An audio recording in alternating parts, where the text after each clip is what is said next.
In the remote mountains of Afghanistan, where the thin air makes every breath a struggle and the silence can drive a person mad, there exists a distance that separates the ordinary from the extraordinary.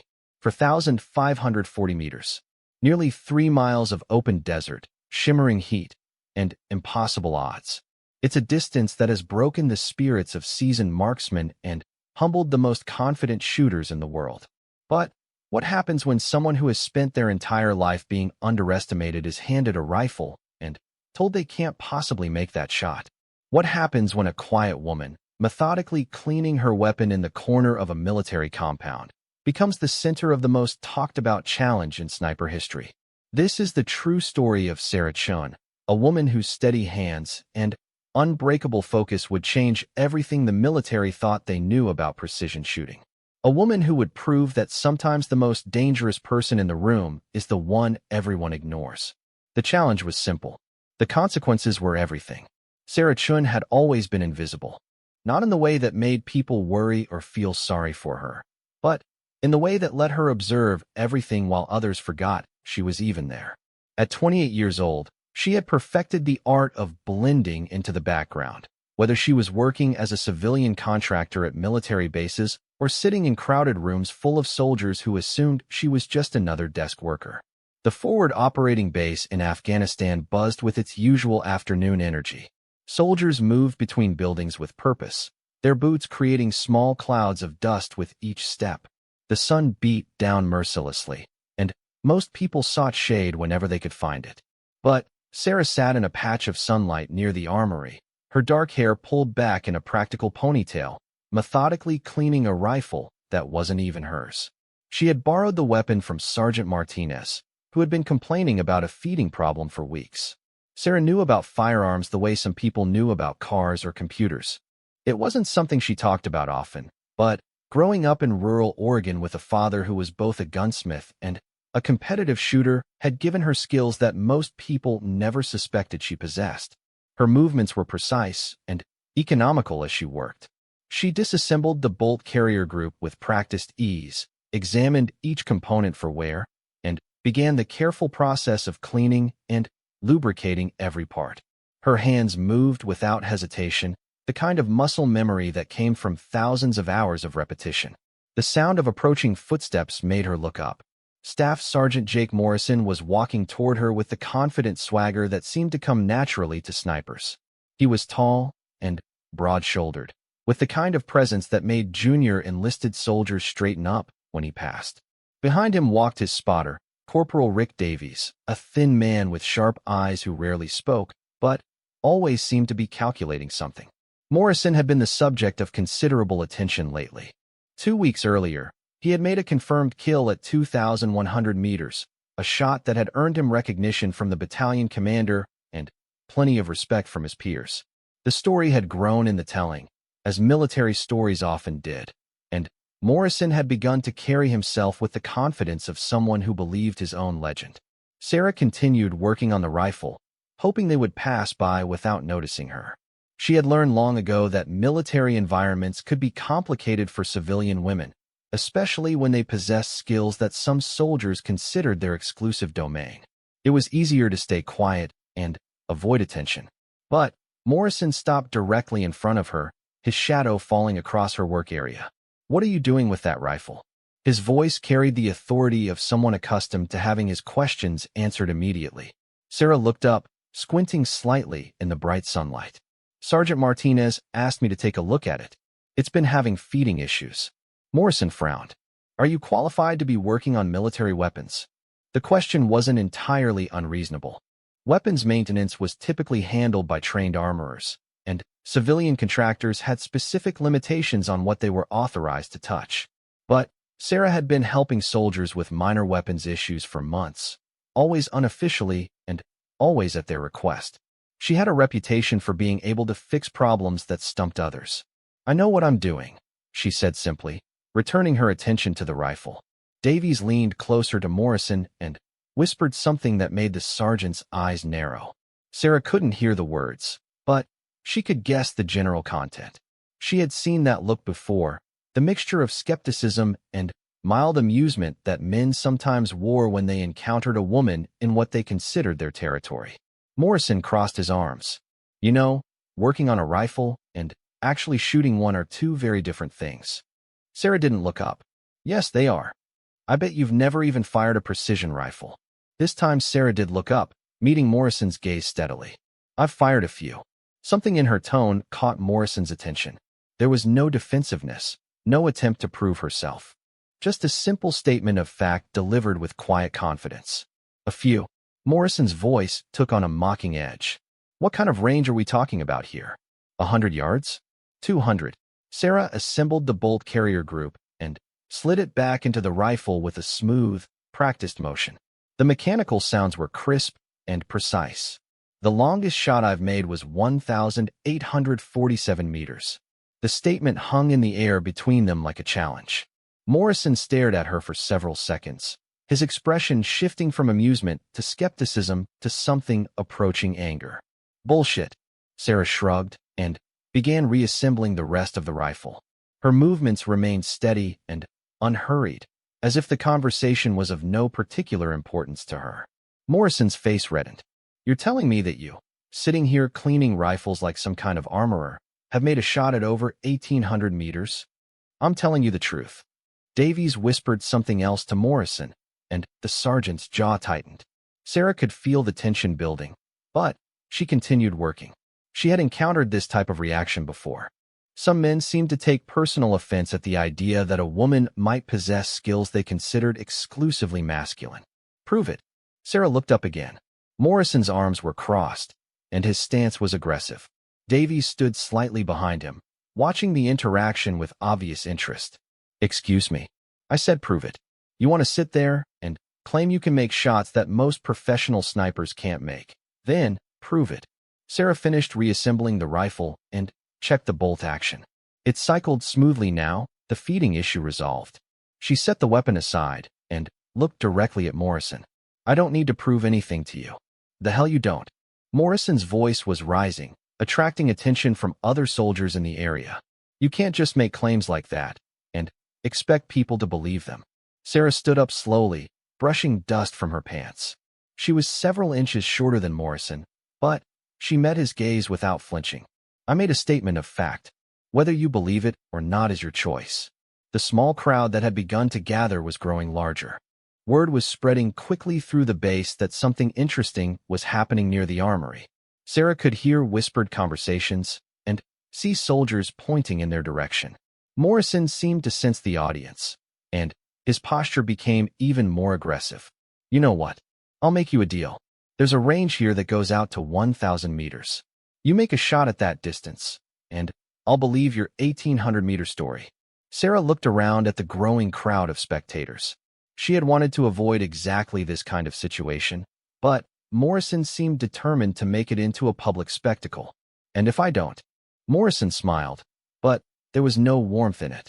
Then, you admit you're full of shit, and you stop pretending to be something you're not.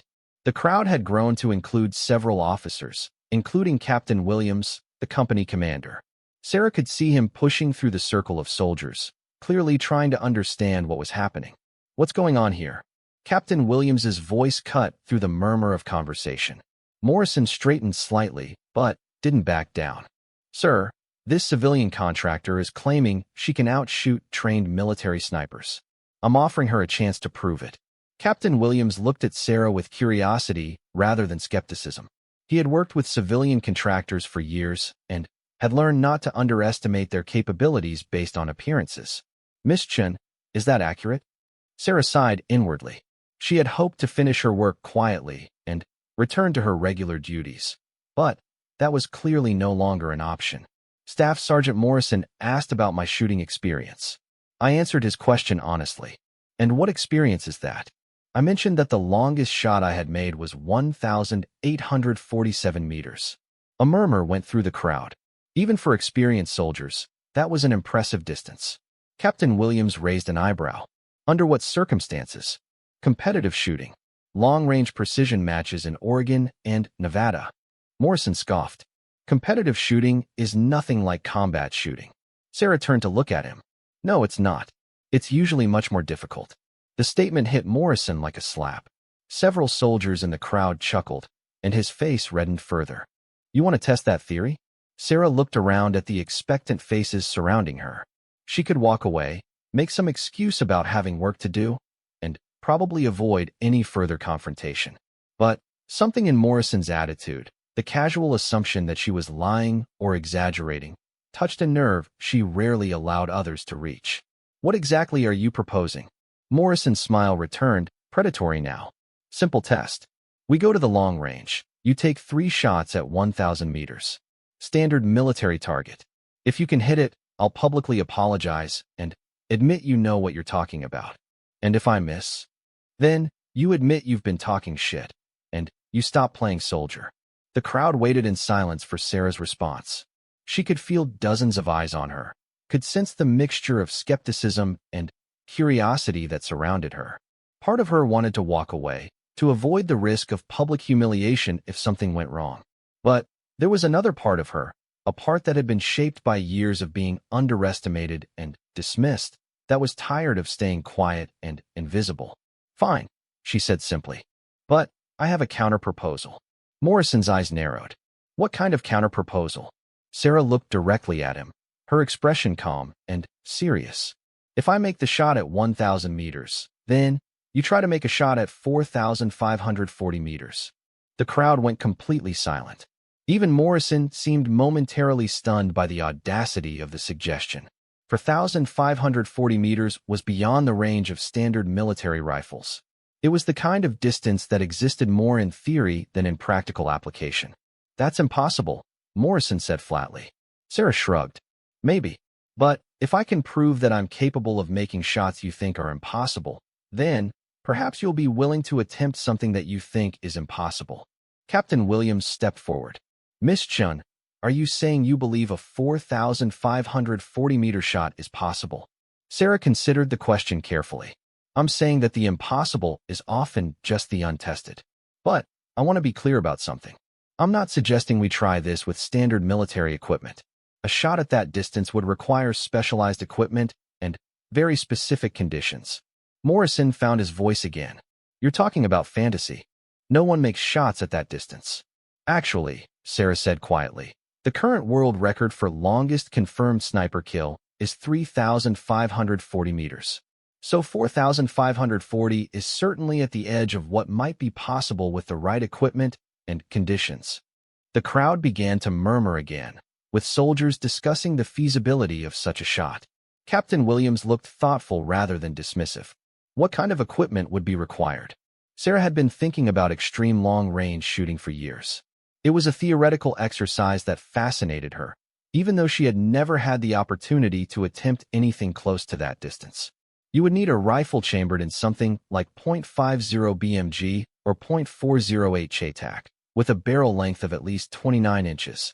High-quality optics with significant magnification, match-grade ammunition, and, most importantly, you would need perfect atmospheric conditions and a target area large enough to account for the ballistic arc.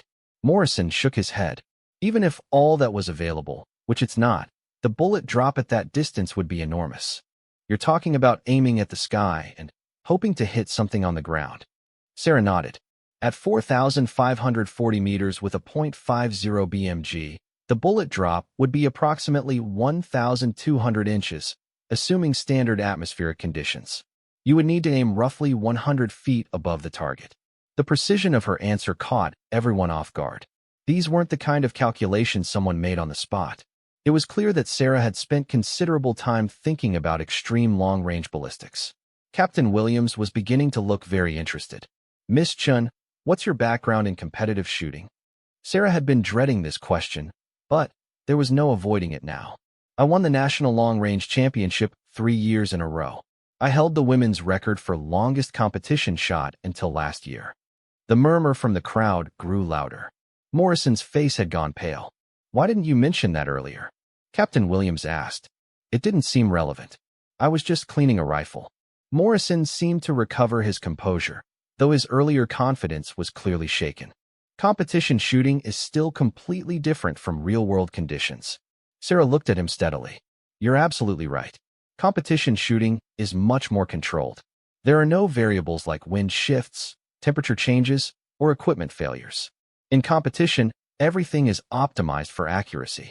In the real world, you have to deal with equipment that may not be perfectly zeroed, ammunition that may not be match grade, and environmental conditions that can change by the minute. Her words seemed to suggest that real-world shooting was more difficult than competition, which made Morrison's challenge seem less impressive rather than more. Captain Williams made a decision. Miss Chun, would you be willing to demonstrate your abilities for the battalion? We have a range that extends to 1,200 meters, and I can arrange for appropriate rifles and ammunition. Sarah looked around at the expectant faces. The situation had escalated far beyond what she had intended, but there was no graceful way to back down now. Yes, sir. I'm willing to demonstrate. Morrison stepped forward again. And what about the 4,540-meter challenge? Sarah considered this carefully. If such equipment were available, and if appropriate safety measures could be arranged, I would be willing to attempt it. But I want to be clear that a shot at that distance would be primarily a demonstration of ballistic theory rather than practical marksmanship. Captain Williams nodded. Understood. Let me make some calls. We might be able to arrange something more ambitious than our standard range. As the crowd began to disperse, soldiers talking excitedly among themselves about what they had just witnessed, Sarah found herself alone with Morrison and Davies. Morrison's expression was hard to read, somewhere between anger and grudging respect. You realize you've just talked yourself into an impossible situation. Sarah picked up the rifle she had been cleaning and handed it to him. Staff Sergeant, I learned a long time ago that the only impossible things are the ones you don't attempt. As she walked away toward her quarters, Sarah reflected on what had just happened. She had spent years maintaining a low profile, avoiding exactly this kind of attention. But something about Morrison's casual dismissal had touched a nerve she rarely allowed others to reach. Tomorrow would bring challenges she hadn't expected when she woke up that morning. But for the first time in months, Sarah felt genuinely excited about what might be possible. The news of the challenge spread through the forward operating base like wildfire. By evening, soldiers who had heard various versions of the story were approaching Sarah with everything from respectful curiosity to open skepticism. She spent most of the night in her quarters, avoiding the attention and trying to prepare mentally for what she had agreed to do. Captain Williams had been busy making phone calls. The base had access to several precision rifles, but nothing that could realistically attempt a 4,540-meter shot. However, he had discovered that a special operations unit stationed 50 kilometers away had access to more specialized equipment, including a Barrett M107, a 1.50 caliber rifle, and match-grade ammunition. The next morning brought clear skies and minimal wind, conditions that Sarah recognized as nearly perfect for long-range shooting. She had spent an hour before dawn checking weather reports and atmospheric data, calculating the various factors that would affect bullet trajectory over extreme distances. At 0800 hours, a convoy of vehicles arrived at the base. Colonel Patricia Henderson, the battalion commander, had decided to witness the demonstration personally. With her came a team of special operations personnel and their equipment, including the Barrett rifle and a spotting scope that could accurately observe targets at distances exceeding 5 kilometers. Sarah met the group at the vehicle park, along with Captain Williams and most of the soldiers from the previous day's confrontation. Morrison stood slightly apart from the others, his expression unreadable. Colonel Henderson was a compact woman in her late 40s, with graying hair and the kind of intense gaze that suggested she had seen more combat than most soldiers twice her age. She studied Sarah with obvious interest. Miss Chun, I understand you've made some impressive claims about your shooting abilities. Sarah straightened slightly. Ma'am, I simply answered questions about my experience truthfully. Captain Williams tells me you're willing to attempt a shot at over 4,000 meters. Yes, ma'am.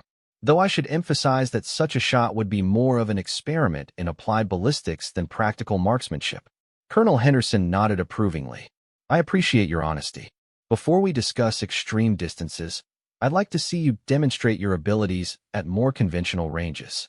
The convoy moved to a range complex that Sarah had never seen before. It extended much further than the standard rifle ranges, with target positions marked at intervals up to 1,500 meters.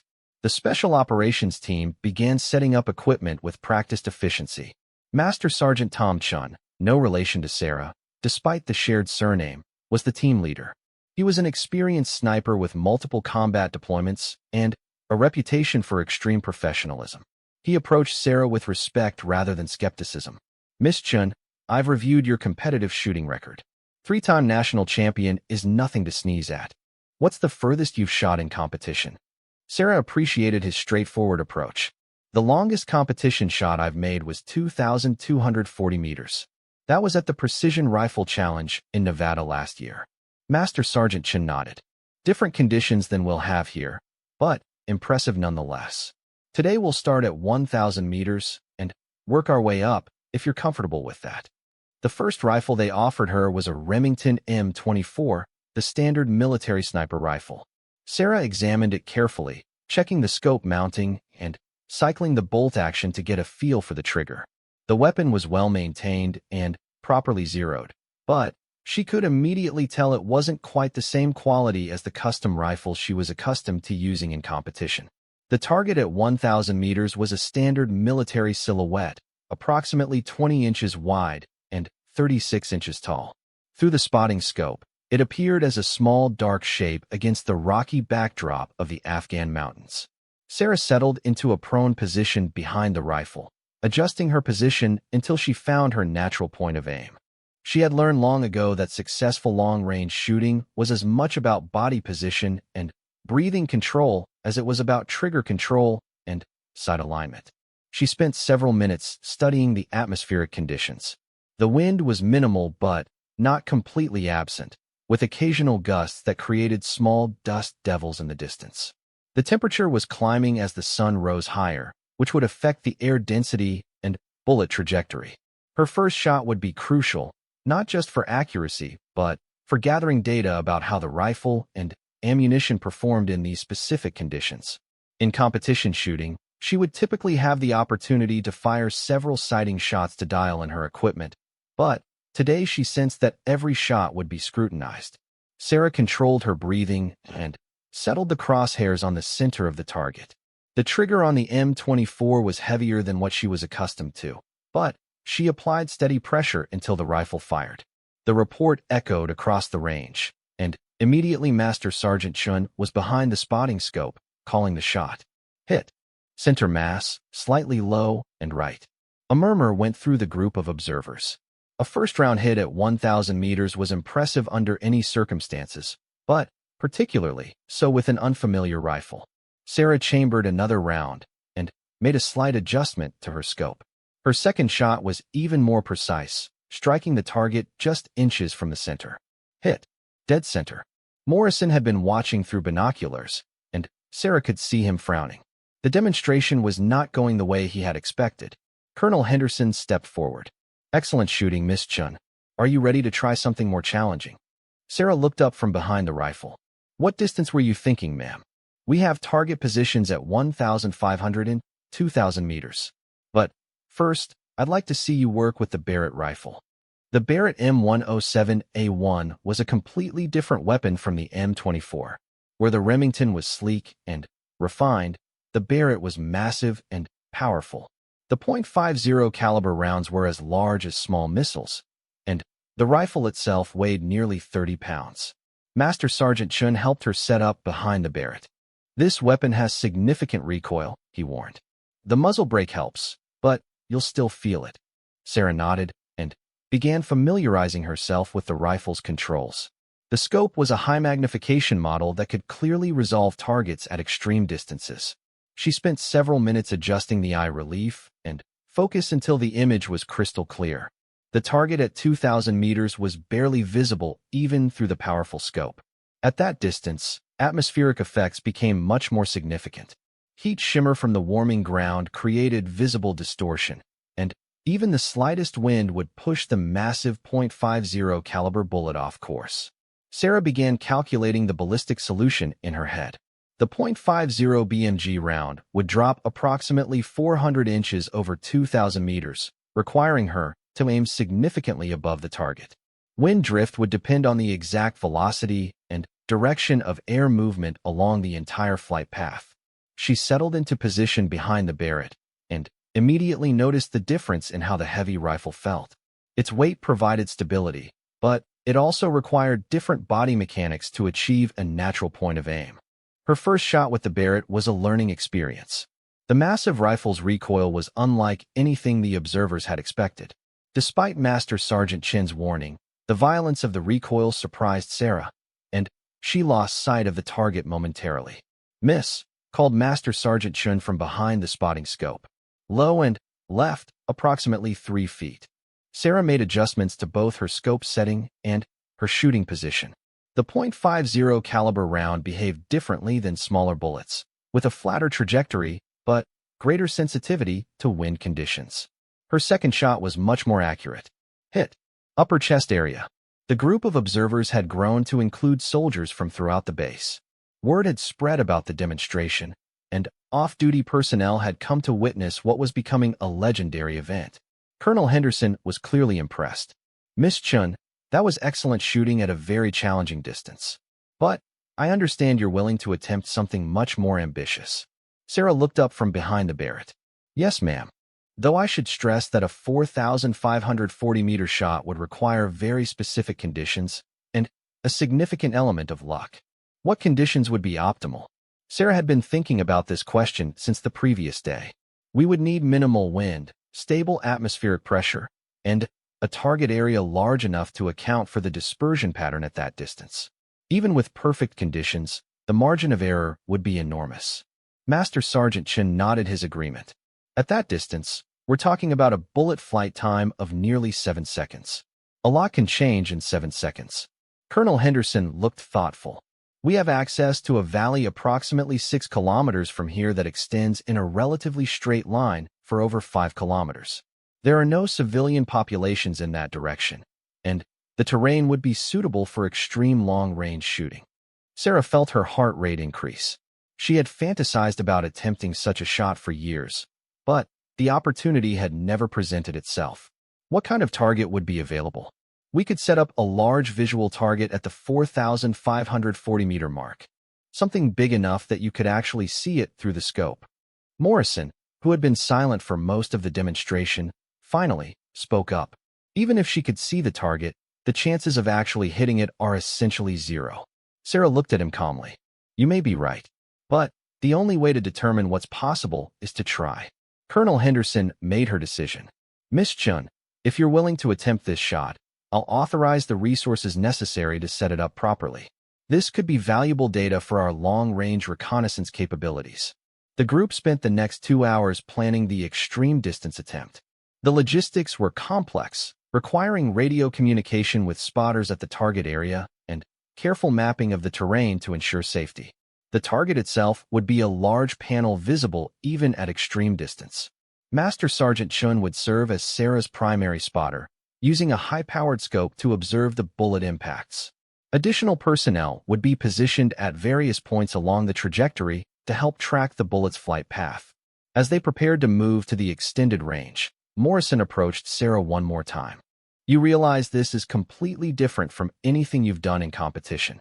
Sarah finished checking her equipment and looked at him. "You're absolutely right. Competition shooting is much more controlled. But that doesn't mean the fundamentals change." "And if you miss?" Sarah considered the question. "If I miss, then we'll have learned something about the practical limits of extreme long-range shooting. That's still valuable information." Morrison seemed frustrated by her calm acceptance of the possibility of failure. "Don't you care about your reputation?" Sarah looked at him with something approaching sympathy. "Staff Sergeant, my reputation isn't based on one shot. It's based on years of consistent performance. If I miss this shot, it won't change anything about what I've already accomplished." As the convoy prepared to move to the extended range, Sarah reflected on how much her life had changed in less than 24 hours. Yesterday, she had been quietly cleaning rifles and avoiding attention. Today, she was about to attempt something that would either establish her as one of the most skilled marksmen in military history or demonstrate the practical limits of human accuracy. Either outcome would be interesting. The convoy reached the extended range site at 1,400 hours, when the sun was at its highest point and atmospheric conditions were most stable. The location was a natural valley that stretched for nearly 8 kilometers in a straight line, with rocky outcroppings providing natural backstops and minimal vegetation to create wind disturbance. Sarah stood at the shooting position and looked through binoculars toward the distant target area.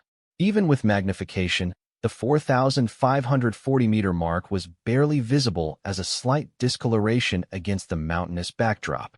She had shot at long distances before, but nothing approaching this extreme range. Master Sergeant Chun was setting up the spotting equipment while other members of the team established radio communication with personnel at the target area. The target itself was a large white panel, 4 meters by 4 meters, mounted on a frame that would make it visible even at this distance. Colonel Henderson approached Sarah with a serious expression. "Miss Chun, I want to be completely clear about what we're attempting here. This shot is at the very edge of theoretical possibility. No one will think less of you if you decide it's not worth attempting." Sarah appreciated the colonel's directness. "Ma'am, I understand the odds. But sometimes you have to test the limits to understand what's truly possible." The ballistic calculations for a 4,540-meter shot were staggering. Sarah had spent the drive to the range working through the mathematics with Master Sergeant Chun, and the numbers were almost beyond belief.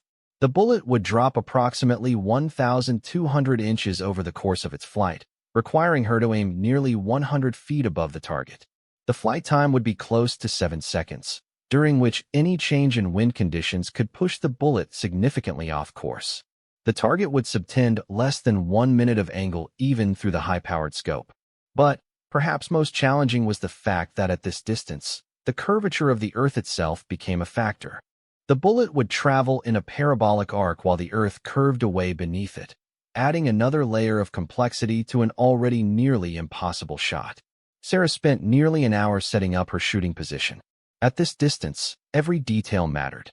Her body position had to be perfectly stable, her breathing controlled, and her trigger control flawless.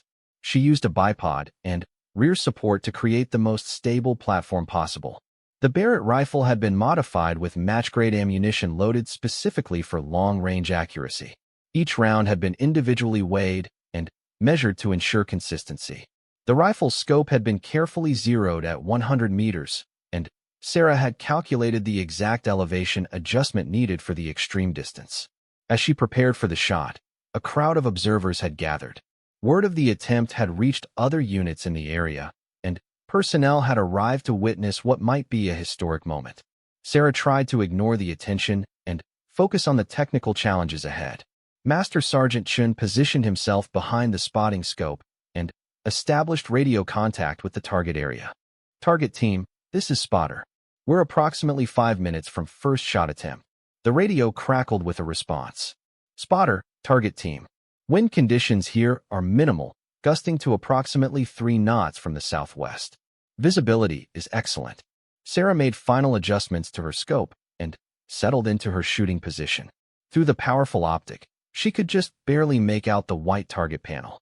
It appeared as a tiny square against the rocky backdrop, seeming impossibly small for what she was attempting. The silence around the shooting position was complete except for the occasional whisper of wind across the rocky terrain. Sarah controlled her breathing and began the mental process she had perfected over years of competition shooting. First, she evaluated the atmospheric conditions. The air was thin at this altitude, which would affect both bullet trajectory and atmospheric pressure. The temperature was stable, and humidity was low. Wind was minimal but not absent, with occasional gusts that could be seen stirring dust in the distance. She calculated the ballistic solution one more time, accounting for every variable she could measure. Bullet drop, wind drift, atmospheric pressure, temperature, humidity, and even the Coriolis effect caused by the Earth's rotation. At this distance, even factors that were negligible at normal ranges became significant. Sarah settled the crosshairs on what appeared to be empty air nearly 100 feet above the distant target. To observers watching through binoculars, it would appear that she was aiming at the sky rather than at anything remotely related to the target. Her finger found the trigger, and she began applying steady pressure while controlling her breathing. At the moment of perfect respiratory pause, when her body was most stable and her sight picture was clearest, she completed the trigger press. The Barrett rifle fired with a tremendous roar that echoed across the valley. The massive muzzle brake directed blast waves to either side, creating a cloud of dust around the shooting position. Sarah maintained her sight picture as long as possible, trying to spot the bullet's impact. Master Sergeant Chun was immediately behind the spotting scope, searching the target area for any sign of bullet impact. The radio traffic was intense as personnel at various positions along the trajectory reported what they had observed. Spotter, target team. No impact observed on target. Checking for ground strikes. Sarah remained in position, waiting for the full impact assessment. Missing the first shot had been expected, but the feedback would provide crucial information for adjusting subsequent shots. After several minutes of searching, Master Sergeant Chun received the complete impact report. Miss Chun, the bullet impacted approximately 200 meters short and 150 meters to the right of the target. That's actually much closer than I expected for a first shot at this distance. Sarah made calculations based on the missed distance and adjusted her scope settings accordingly. The short impact suggested that either her elevation calculation had been slightly off or that atmospheric conditions were different than expected. The rightward miss indicated a wind effect that hadn't been fully accounted for. Colonel Henderson approached the shooting position. Miss Chun, that was an impressive first shot. The fact that we were able to locate the impact point suggests that your calculations were remarkably close. Sarah looked up from behind the scope. Ma'am, the miss distance gives us valuable data for the next shot. I'd like to make an adjustment and try again. Morrison, who had been watching through binoculars, seemed surprised by how close the shot had come. I thought you were aiming at the clouds. Master Sergeant Chen explained. At this distance, you have to aim far above the target to account for bullet drop. Miss Chen's point of aim was exactly where it needed to be based on the ballistic calculations. Sarah made her scope adjustments and prepared for the second shot. She had learned from the first attempt that the atmospheric conditions were slightly different than her initial calculations had assumed. The bullet had impacted short, suggesting that air density was higher than expected, causing more drag and greater bullet drop.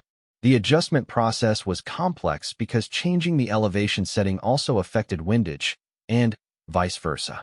Sarah had to calculate not just where to aim, but how the various adjustments would interact with each other. Her second shot preparation was more methodical. She spent additional time studying wind indicators along the trajectory, looking for dust movement or vegetation disturbance that might indicate air currents. At this distance, even slight wind changes along the bullet's flight path could cause significant deviation. Once again, Sarah settled into her shooting position and aligned the crosshairs on a point high above the visible target. The mathematical precision required was extraordinary, with success depending on hitting a target that subtended less than 1 minute of angle at the extreme distance. The second shot felt different from the first. Her body position was more stable, her breathing more controlled, and her trigger press more consistent. She had greater confidence in her calculations after incorporating the data from the first miss. The Barrett fired again, and once more Master Sergeant Chun was immediately behind the spotting scope, searching for impact signs. This time the radio traffic was different. Spotter, target team. We have impact approximately 50 meters short and 25 meters left of target. Sarah felt a surge of excitement. The second shot had been much more accurate, suggesting that her adjustments had been correct and that the extreme shot might actually be possible. Master Sergeant Chun looked up from his scope with obvious admiration. Miss Chun, that second shot was remarkable. You're getting very close to the target at a distance that most people would consider impossible. Colonel Henderson was studying the impact data with intense interest. Miss Chun, how confident are you that you can make the final adjustments needed? Sarah considered the question carefully. Ma'am, the data from the first two shots gives me a good understanding of the atmospheric conditions and how the rifle is performing. I believe I can calculate the correct adjustment for the third shot. Morrison appeared genuinely surprised by how the demonstration was progressing. You're actually getting close to hitting that target. Sarah made her final adjustments based on the accumulated data from both previous shots. The process was as much art as science, requiring her to interpret not just the numerical data, but also subtle environmental factors that could affect bullet trajectory. As she prepared for what everyone understood might be her final attempt, Sarah reflected on how surreal the situation had become. Less than 2 days earlier, she had been quietly cleaning rifles and avoiding attention. Now she was attempting something that would either establish her as one of the most skilled marksmen in history or serve as a reminder of the practical limits of human accuracy. The target area reported optimal conditions, minimal wind, stable temperature, and excellent visibility. Sarah settled behind the Barrett rifle one more time, knowing that this shot would be discussed and analyzed long after the demonstration ended. She aligned the crosshairs with mathematical precision, accounting for every variable she could measure or calculate. Her breathing was controlled, her trigger finger steady, and her sight picture perfect. At the moment of optimal stability, Sarah completed the trigger press and sent the third shot toward the distant target. This time, the wait for impact assessment seemed longer. Radio traffic was minimal as personnel at various positions searched for any sign of the bullet's impact. Finally, Master Sergeant Chun received the report that would define the entire demonstration. Spotter, target team. Impact confirmed on target. Repeat, impact confirmed on target. The silence around the shooting position was complete for several seconds as the implications of the successful shot sank in. Then, the area erupted in cheers and congratulations from the assembled observers. Sarah remained behind the rifle, hardly believing what had just happened. She had successfully made a shot at 4,540 meters, a distance that exceeded the current world record and had previously been considered theoretically impossible under field conditions. Colonel Henderson was the first to reach the shooting position. Miss Chun, congratulations. You've just accomplished something extraordinary. Master Sergeant Chun was grinning widely. That was the most impressive piece of marksmanship I've ever witnessed. The precision required for that shot is almost beyond calculation. As Sarah stood up from behind the Barrett rifle, she noticed that Morrison was approaching with an expression she hadn't seen from him before. Genuine respect mixed with something approaching awe. I owe you an apology, he said simply. I had no idea what you were capable of. Sarah accepted his apology with grace. Staff Sergeant, skepticism is healthy in our line of work. Testing claims and proving capabilities is how we improve. The successful shot had immediate implications beyond personal achievement. Colonel Henderson was already discussing the tactical applications of extreme long-range shooting and how Sarah's technique might be studied and potentially taught to military snipers. But, for Sarah, the most satisfying aspect was the quiet validation of years of dedicated practice and study. She had proven to herself as much as to others that with proper preparation, calculation, and execution, even the seemingly impossible could be achieved. As the convoy prepared to return to the base, Sarah took one last look toward the distant target that had seemed so impossible just hours earlier.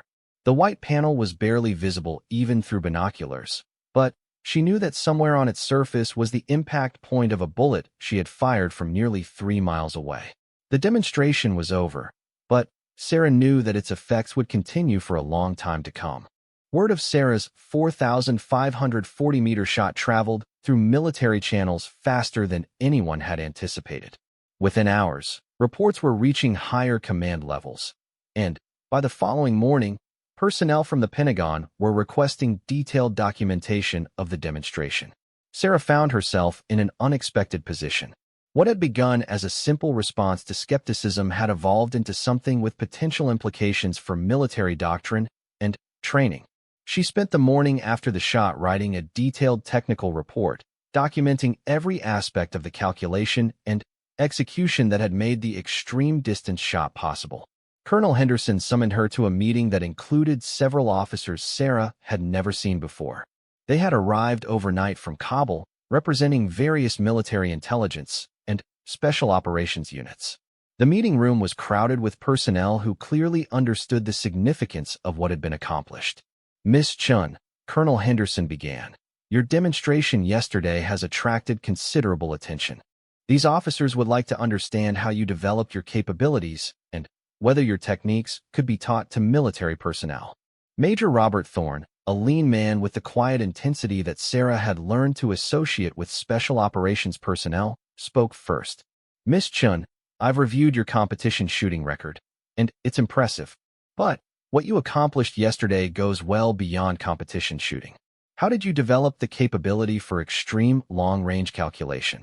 Sarah had expected this question. Major, the mathematical principles for extreme long-range shooting have been available for years.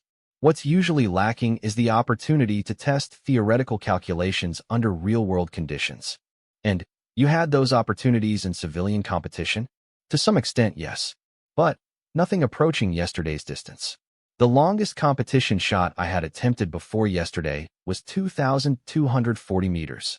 Captain Lisa Park, who introduced herself as a military intelligence analyst, leaned forward. Miss Chun, walk us through your calculation process for the 4,540-meter shot. Sarah spent the next hour explaining the complex ballistic mathematics involved in extreme long-range shooting.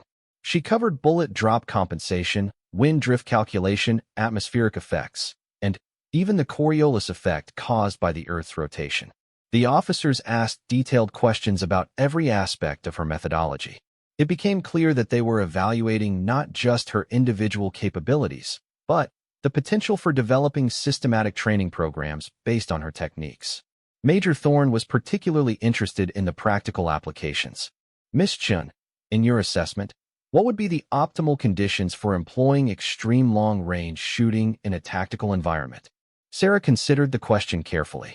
Major, yesterday's shot required nearly perfect conditions and a stationary target.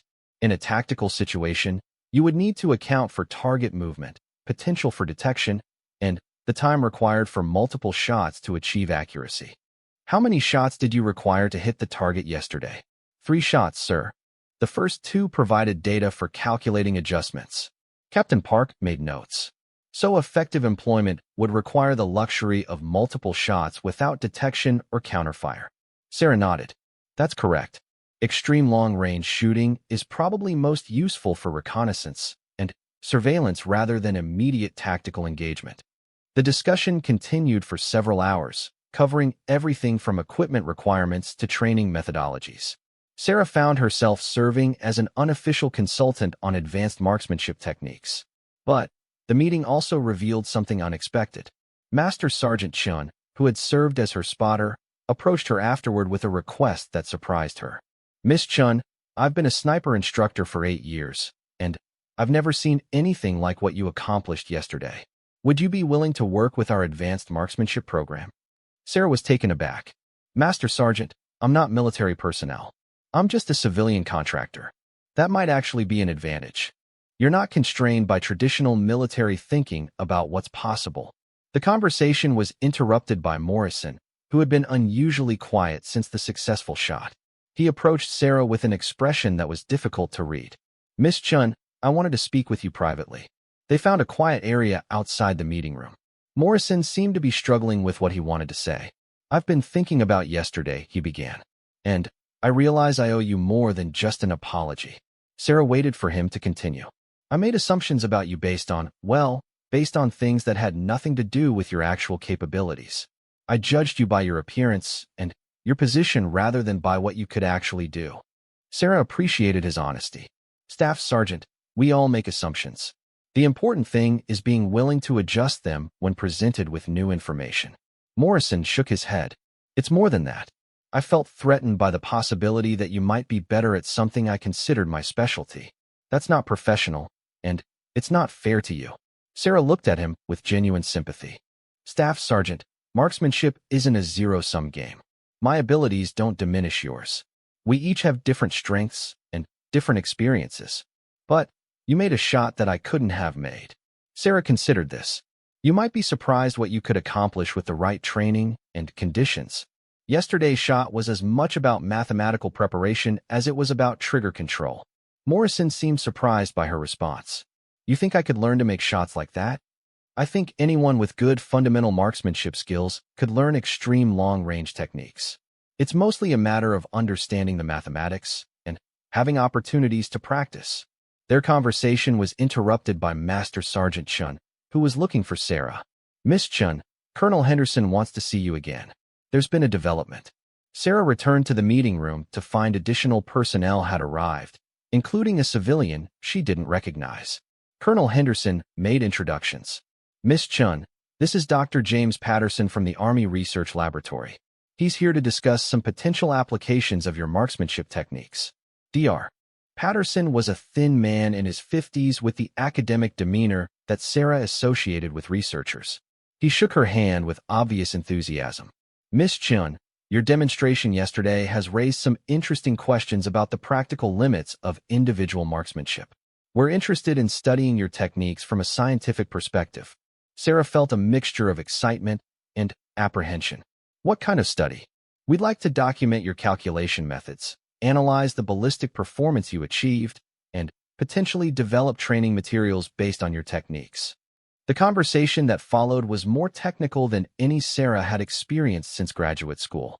Dr. Patterson was interested in the mathematical models she used, the software tools that might enhance accuracy calculations, and the potential for developing automated systems to assist marksmen with extreme long-range shots. But the discussion also revealed the broader implications of what she had accomplished. Her successful 4,540-meter shot had demonstrated capabilities that could potentially change how the military thought about reconnaissance, surveillance, and precision engagement.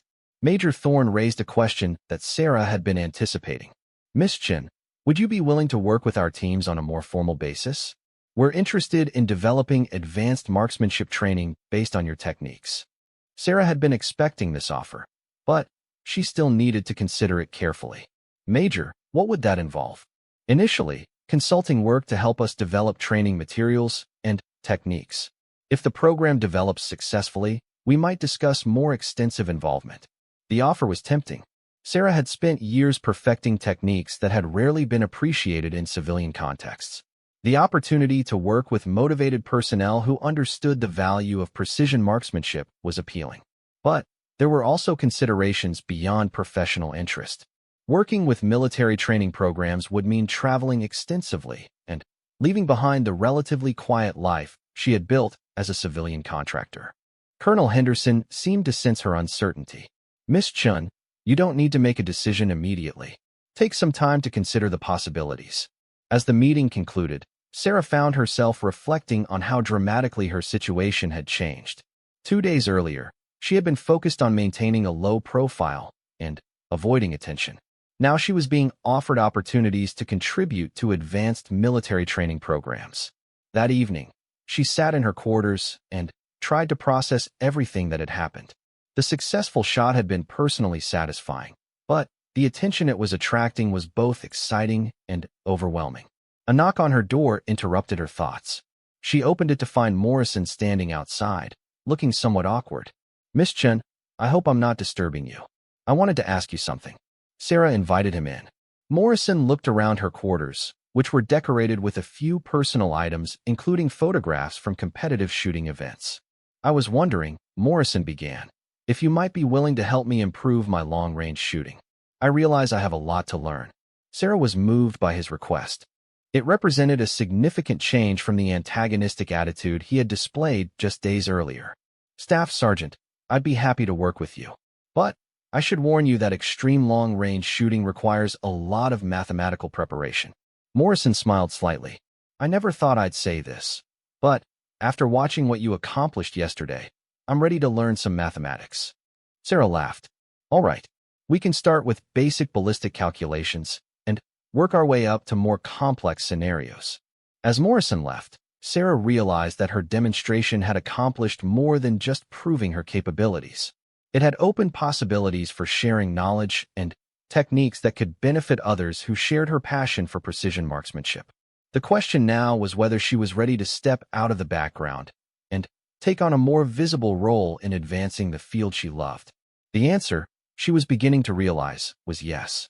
6 months after the legendary 4,540-meter shot, Sarah found herself in a completely different world. The Advanced Marksmanship Research Center at Fort Benning, Georgia, was a far cry from the dusty forward operating base in Afghanistan where her journey had begun. The facility was state-of-the-art, with ranges extending to distances that would have been unimaginable just a year earlier. Computer-controlled target systems, atmospheric monitoring equipment, and ballistic analysis software had transformed precision shooting from an art based on intuition into a science based on measurable data.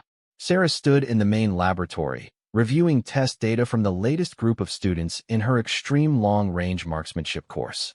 The results were encouraging. Military personnel who had started with conventional long-range shooting skills were now consistently achieving hits at distances exceeding 2,500 meters. Master Sergeant Chen entered the laboratory carrying a stack of reports. He had been transferred to Fort Benning specifically to work with Sarah's program, and their professional relationship had evolved into a genuine friendship based on shared passion for advancing marksmanship science. "The Pentagon Review Board meeting is this afternoon," he said. "Are you ready for the presentation?" Sarah looked up from the test data. "As ready as I can be. The results speak for themselves." The program had exceeded everyone's expectations.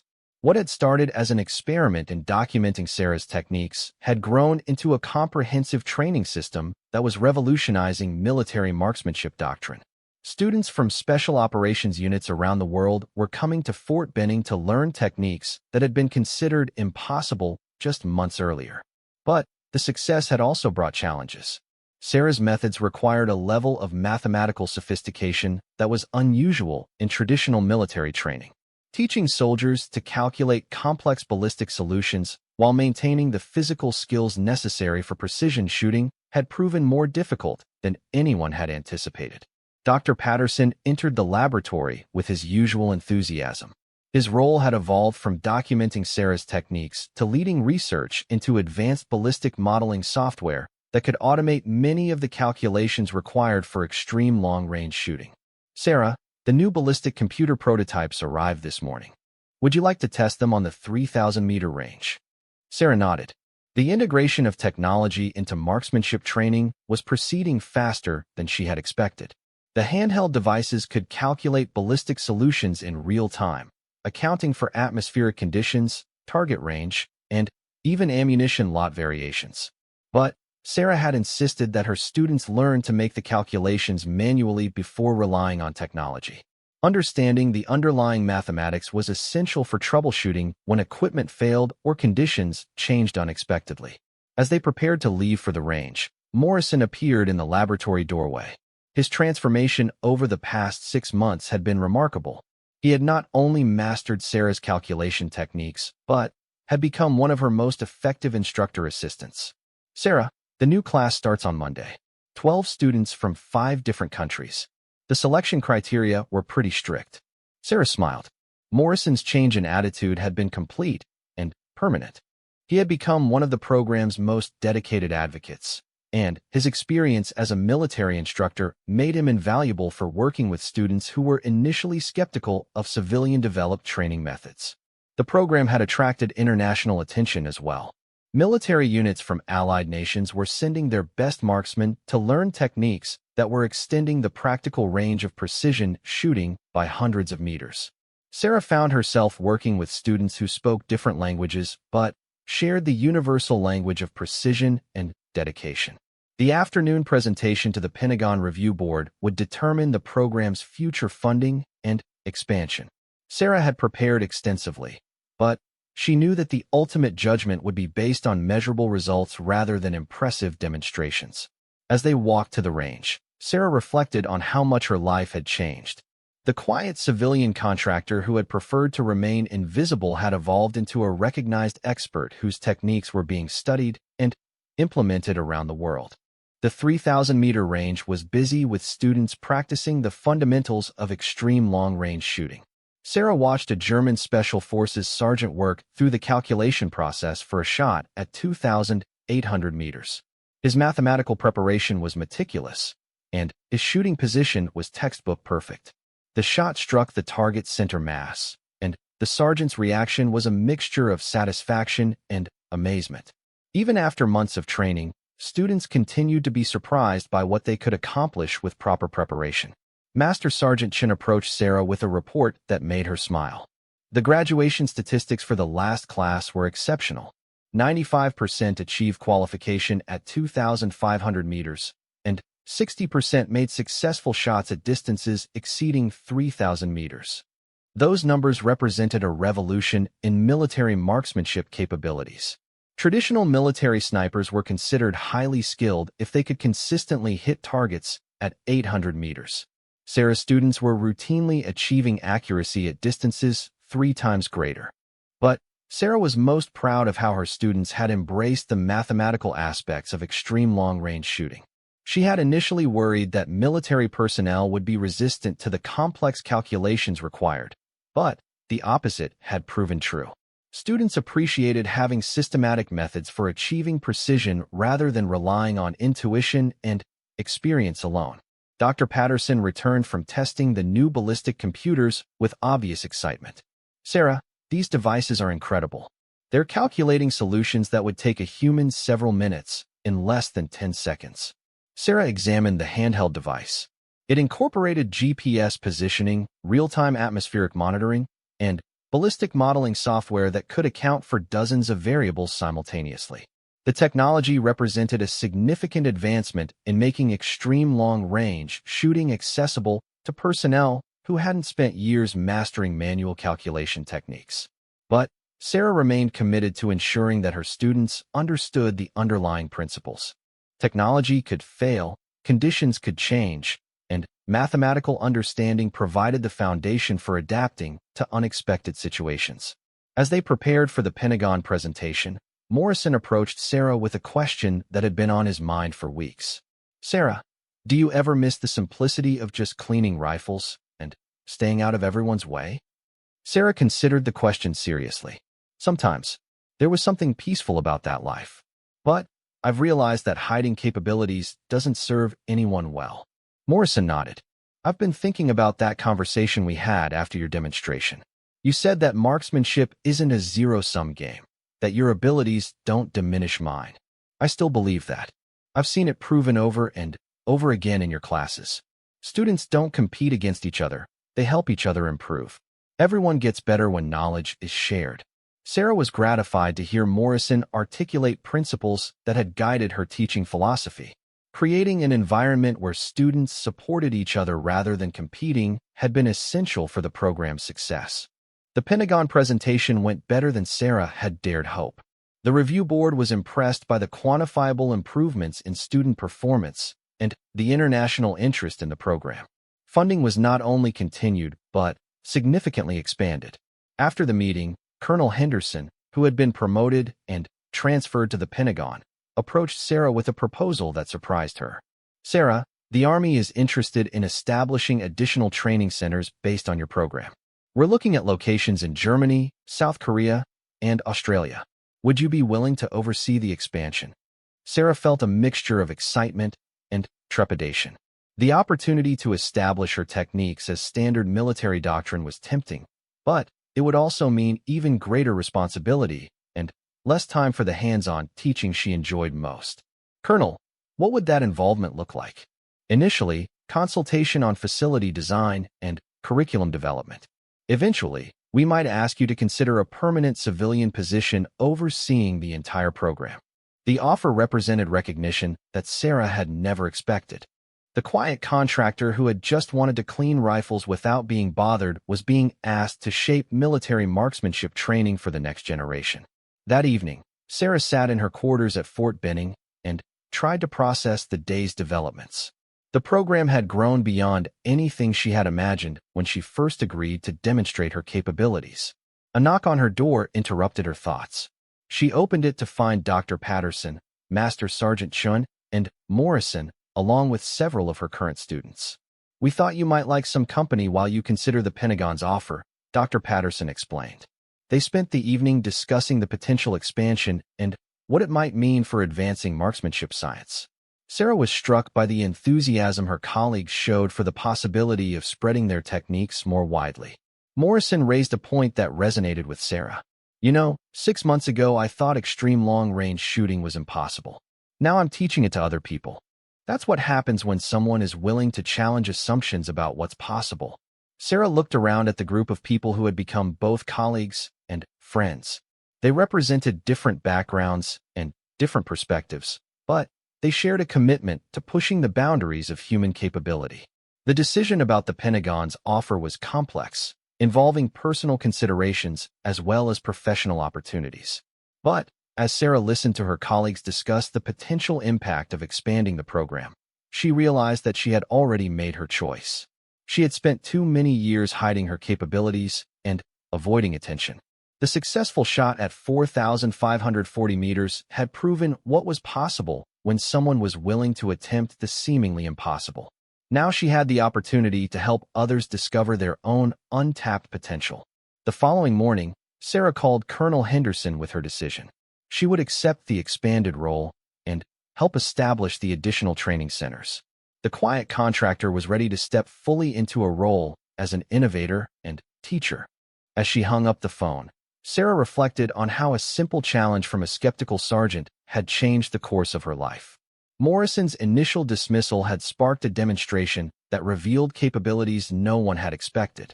Sometimes the most important breakthroughs came from being willing to prove that the impossible was actually just the untested. Sarah walked to the window and looked out at the ranges where her students were practicing. In a few hours, she would be watching another group of military personnel achieve accuracy at distances they had never thought possible.